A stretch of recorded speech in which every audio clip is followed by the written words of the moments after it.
As you can probably tell by the beautiful mountains, the snow, and of course the TFL test boat, we're up here in the high country where we're towing this 5,740 pound boat with what, Nathan? With the brand new Nissan PRO-4X Frontier. We're doing the Ike Gauntlet mid-size edition. And to my left is our resident expert, Mr. Truck. This is a maximum test, pulling a maximum weight trailer with the Frontier going up the maximum mountain on an interstate, 11,000 feet. So coming up next on the Fast Lane Truck, our very first mid-sized Ike Gauntlet. Check it out next.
Nathan, we're almost at the bottom. How did it do? It did really well considering that we are over maximum by just a hair. It's a lot to make this little tiny truck, and it is tiny compared to the new trucks, you know, cope with. The one problem it did have is I could feel it tugging at the steering wheel when the wind was pushing the boat around. So that is something to keep in mind. These things, I don't think you should be towing any more than 5,000 pounds personally. Yeah, it's easy to get that tag, the tail wagging the dog, and yeah, you got to a boat this big, step up to the big boy trucks. All right, we're at about 181 on the front. 181, gentlemen, not bad at all. Very bad. About 110 on the rear discs. Oh, this one is much hotter. 148 on the rear. So, the boat was braking. A little bit scarier going down with these brakes that are controlled. Well, going downhill, this thing had really good transmission braking. You know, I took the overdrive off, and it held it right below the speed limit, right around 55 miles per hour. So I only had to tap on the brakes occasionally, and then I didn't have to hit them hard. That helped a lot. Yeah, it looked like it held it really well towards that last 2 miles. It did, really, considering how much weight's in this poor thing. But the other side of it is the amount of weight this thing is pulling. Oh man, it wasn't happy. Ugh. And we'll find that out next because it's up the Ike Gauntlet.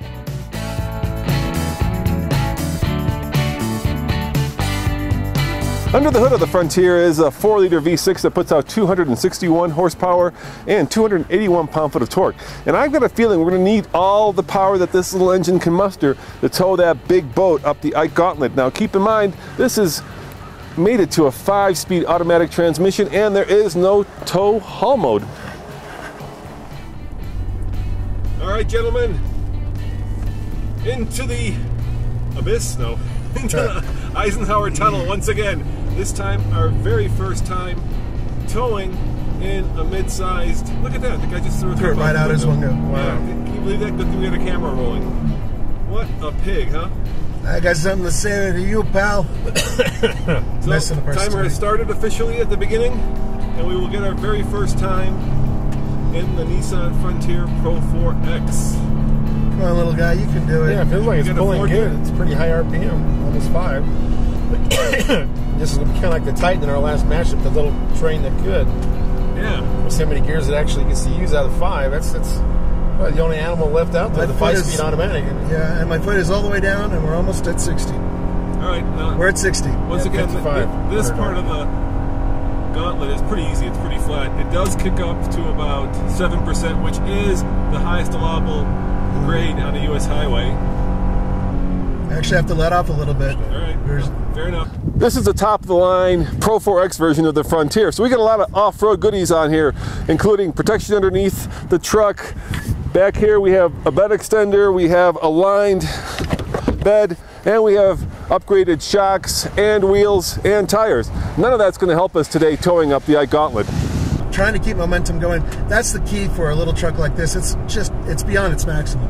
Yeah, I mean, the boat is 5740 plus the three of us, so we're probably at about, I'm really bad doing math like this, what do you say, 6,400, and the truck is rated at 6,100, so we're maybe 200-300 pounds over the maximum towing capacity. But you know what, we always want to test these trucks to their fullest, and this is one of the ways that we do it, by taking it up from Silverthorne to the top of the Eisenhower Tunnel.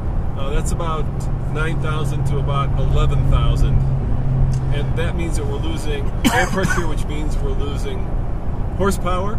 So we're down about 30%. Yeah, the air density does make a bit of a difference when you're trying to do this. Now my foot is all the way down. There she goes. Foot's been all the way down, and it took a little while for it to drop down. She's managing her shifting very well. This thing is staying between what, 45 and 55, which is, you know, doing the best it possibly can for what it has. It's trying to stay within that torque curve. And you know, considering what this is and what it's towing, I'm really impressed so far that it's actually managed to maintain 60. We are dropping just a little bit below it, and the speed limit here is 60, folks, if you were wondering. Yeah, I never would have thought this would have held 60 miles an hour through here. What a fine interior. Not really.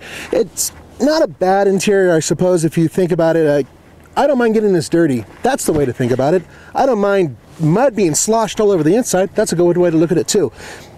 They did put in raised white stitches, so that's kind of a nice little touch. The leather seats, well, they're okay. Obviously, there are better ones out there. Yeah, actually, there are a lot of better ones out there. Frankly speaking, the seat cushion's a little too firm for my tush. But the actual seating position in the front is great, whereas in the seating position in the back, bolt upright. So, yeah, once again, not the most comfortable truck out there. Yeah, I never would have thought this would have held 60 miles an hour through here.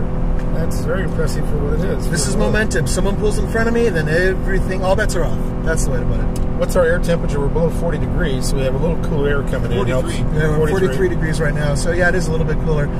By the way, I gotta mention something. Ken, have you noticed that your pants are nice and clean down by below your kneecaps? They are on me. Yeah. You know why? No running boards. Thank you, God. Yeah, for what, PRO-4X, this is made for off-road. It's a good idea not to have that in the way. Oh, I can't stand it when they have like an off-road package, and then they have these low steps that block everything, and everybody does it. But yeah, you get stuck in the snow, you got to show about the running boards, not just the tires. That's right. And the tires. Okay, folks, I'm a little critical because, you know, this is really, for a big guy like me, a little uncomfortable, but there is one cool thing about the seat, and many trucks have trick seats, and so does this one. Lots of stuff down here that you can put in, and on top of that, you have a nice little mesh thing that holds them in. So, pretty easy to get stuff underneath. Now, we are in two-wheel drive. We don't have a tow haul mode. Nope. We just passed the semi. Yes. I'm floored, and oh no, please, Mr. Truck, move out of the way. Not you, not Mr. Truck. Can you get past him? I think I can. We passed the semi, so we're making headway here. I hate doing it on this side. And you're holding 5,000 RPM, keeping what, 55? I can't tell. Just about 55 miles per hour. Do you have engine temperature up there? Just the general where it has a C and an H. Yeah. And we're actually still pretty cool. Good. Yeah. There's no warning lights coming on, nothing yelling at me. I'm getting real-time MPG. It's not very good. What is it? What are you getting? Right now, 3.8 miles per gallon. It just dropped down one tick when I looked. So it's doing all it can. Yeah, I think you will pass another semi, though. Oh, I'm going to pass it, man. I'm going to pass lots of people. You'll see. And you're going to get past Belloc, because we're slowing down, Nathan. We're at 50 now. If that Raptor doesn't get in our way. Yeah, if that Raptor is in our way, and I don't want to let up, so they're just good. Flash your lights at him. You can let him know. No, he's got it. He's got it. Okay, now we're down to 50. Yeah, you hear that, folks? It's biting, man. The Ike Gauntlet is biting. Ooh, you want to try to do the decibel count? Yeah. Okay, everybody quiet. So about 70. Yeah, right around 70, and that was at 4,500 RPMs, that's reasonable.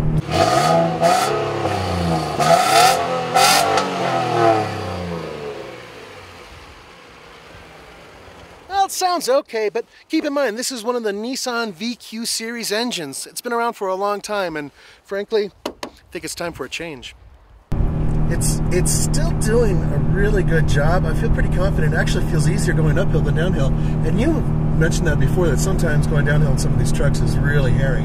Yeah. You always you worry about brakes, you worry about your transmission. Some trucks grade shift better than others, and that's the part where you can lose it. Where going uphill, you just let off the gas and pull over. You're rescued. Going downhill, you don't have that many options. If you're gaining speed and your brakes aren't working and your transmission's not holding you back, you have to look for those runaway ramps or something. And guys, this is an extreme test of this truck. I mean, there's nothing you could do outside of driving it up to the moon that would make this any harder. I mean, we are floored. We've got as much towing capacity as this thing can handle, and we are at probably now about, well, I can actually tell you where we're at. This should tell me, well, it won't tell me elevation, it'll tell me the barometric pressure. So I'd say we're about 10,000 feet above sea level. And this little normally aspirated engine, that's a little 4-liter. Yeah, 4-liter V6 is pushing this truck and these three big guys in the boat to its maximum. I'll be curious to see what the other trucks in this segment do, because obviously we can't compare this to an F-150 or one of the half-ton trucks. This is in its own little segment, and really there only are hopefully 4 at the end of maybe next year. So right now we have this truck, and we have the Tacoma, and we've got the Canyon and the Colorado Twins coming. Yeah. And then there are rumors of Ford bringing the Ranger back, so we'll see. Zipper down, right? Just want to make sure he's paying attention.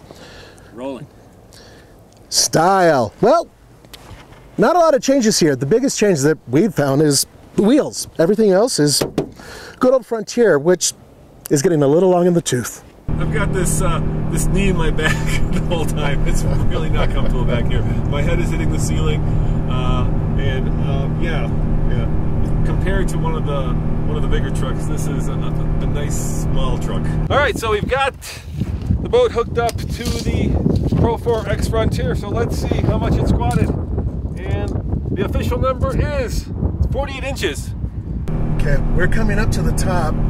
We're almost at the lights. Okay, I've got the stopwatch here. I'll let you know what the scoop is. Our man Andre has kindly unhooked the boat, so let's see the difference with the boat attached with the boat unattached. About 49 inches, so about an inch. It really squatted only about an inch with the boat, which isn't really all that bad. Now, in case you're wondering about the rear end, this is a 336, but it's geared to be a 3.73. It's a weird thing Nissan does, but that's the rear end.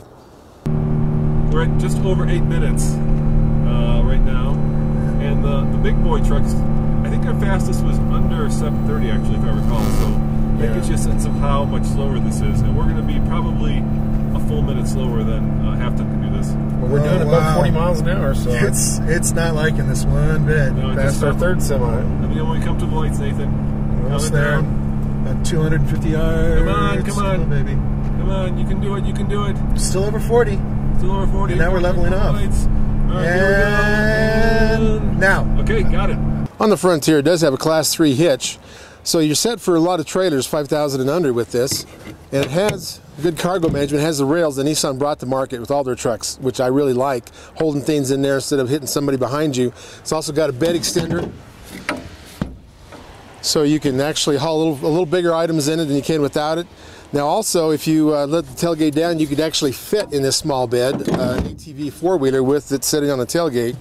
So, you know, it's not the biggest bed in the world, but you can use it for most things people like. Here we are, gentlemen, 837.62. Really? 837.62 No, that's is not bad. No, the new that's not benchmark bad. for the mid-size light-duty truck. Towing this way. Towing this boat, towing the TFL test boat. And let's face it, this truck is getting a little, well, no, okay, it's really long in the tooth. It's been around for over a decade now. Yeah, so is the Tacoma. They're both really, really old designs, and now, thank God, Chevy/GMC are forcing Toyota and Nissan to come up with new trucks and new designs. Nathan, we need one more rating, and that is our fuel economy. 3.9 miles per gallon.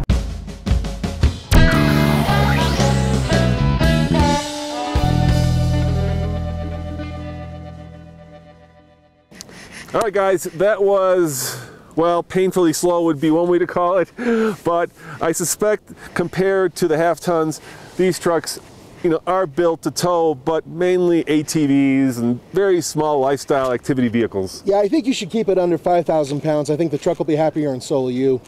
Now, of course, we have nothing to compare it to, so coming up next, Nathan, as soon as we can get our hands on one. Yeah, Toyota Tacoma for sure. And Ken, what's the other truck we have to test? Soon we'll have the Colorado in the Canyon. Yeah. Ooh, and who knows, maybe the Ranger will come back too. And maybe a diesel in one of those. Ooh. So stay tuned, as now we have a new benchmark for the mid-size class. As always, this is Roman. And Kent, Mr. Truck. And Nathan. Thanks for watching. Remember, go to tfltruck.com for more Ike Gauntlet reviews. Ciao.